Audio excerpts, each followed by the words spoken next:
Hello everyone, welcome to my channel.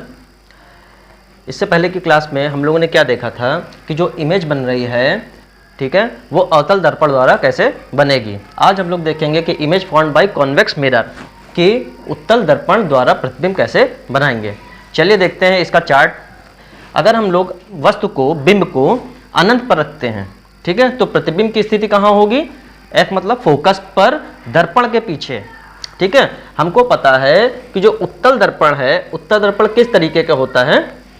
जो उत्तल दर्पण होता है वो इस तरीके से होता है। ठीक है, तो इसका जो कर्वेचर जो बनेगा, तो इसका कर्वेचर यहाँ पे इस तरफ बनेगा और इसका फोकस कहाँ बनेगा? वो भी इसी तरफ बनेगा। तो दर्पण के पीछे ही बनेगा। ठीक है, जो फोकस और कर्वेचर है वो दर्पण के पीछे ही होगा। तो F पर दर्पण के पीछे, और इसका प्रतिबिंब कैसा बनेगा? अत्यधिक छोटा बनेगा। और प्रतिबिंब की प्रकृति क्या होगी?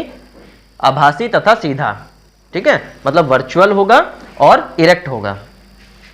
तो जो प्रतिबिंब है वो हमारा इसी तरफ बनेगा और बहुत ही छोटा बनेगा। जब भी प्रतिबिंब हमारा इस तरफ बनता है, राइट हैंड में बनता है, दर्पण के पीछे बनता है, तो वो हमेशा आभासी मतलब वर्चुअल बनता है। चलिए, अगर हम वस्तु की स्थिति रखते हैं अनंत तथा दर्पण के ध्रुव P के बीच में, ठीक है, अगर हम लोग अनंत और जो ध्रुव है पोल, उसके बीच में अगर वस्तु को रखते हैं तो कहाँ पे प्रतिबिंब बनेगा? पोल तथा F के बीच और दर्पण के पीछे। दर्पण के पीछे ही बनेगा। पोल है वो कहाँ होता है? ये है पोल।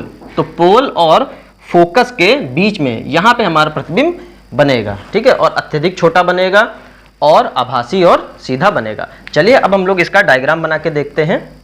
चलिए अब हम वस्तु को अनंत पर रखते हैं। ठीक है, ये अनंत पे हमारी वस्तु रखी है। अब यहाँ से जो किरण है वो ऐसे आएगी।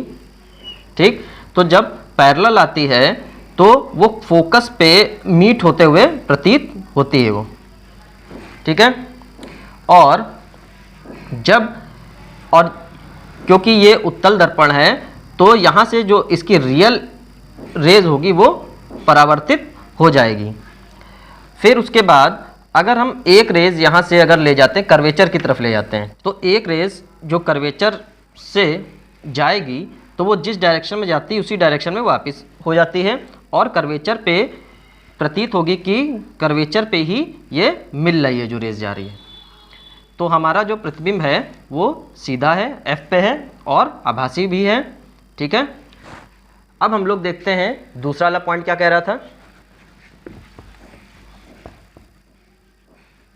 चलिए, जो दूसरा पॉइंट है वो कह रहा था कि अनंत तथा P के बीच में अगर हम वस्तु को रखें, ये P है, ठीक है, और इस तरफ अनंत, तो अनंत तथा P के बीच में अगर हम अपनी वस्तु को रखते हैं तो प्रतिबिंब का बनेगा P तथा F के बीच। ये P है, ये F है, तो इन दोनों के बीच में हमारा जो प्रतिबिंब है यहाँ पे बनेगा।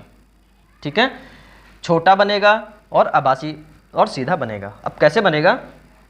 यहाँ से हम लोग रेज ले जाएंगे तो जो पैरेलल रेज होती है, समांतर होती है, कहाँ? F पे प्रतीत होती है, वो मीट कर रही है। ठीक है, और ये रियल इसकी परावर्तित हो जाएगी। फिर अगर दूसरी रेज अगर हम C से ले जाएं, ठीक है, ये ऐसे इस तरीके से ले जाएं, अगर हम C से होते हुए ऐसे से ले जाते हैं, ठीक है, ये ऐसे ले जाते हैं, ठीक है, तो और ये वाली पहली रेज है, तो यहाँ पे हमारा जो प्रतिबिंब है वो कहाँ बनेगा? P तथा F के बीच में यहाँ पर बनेगा। ठीक है, जहाँ पे ये काटेगा। तो इस तरीके से ये हमारा उत्तल दर्पण द्वारा प्रतिबिंब बना। अब हम लोग नेक्स्ट क्लास में नेक्स्ट टॉपिक को देखेंगे। सो थैंक यू, और ज़्यादा से ज़्यादा हमारे चैनल को सब्सक्राइब कीजिए, लाइक करिए और ज़्यादा से ज़्यादा लोगों को शेयर कीजिए।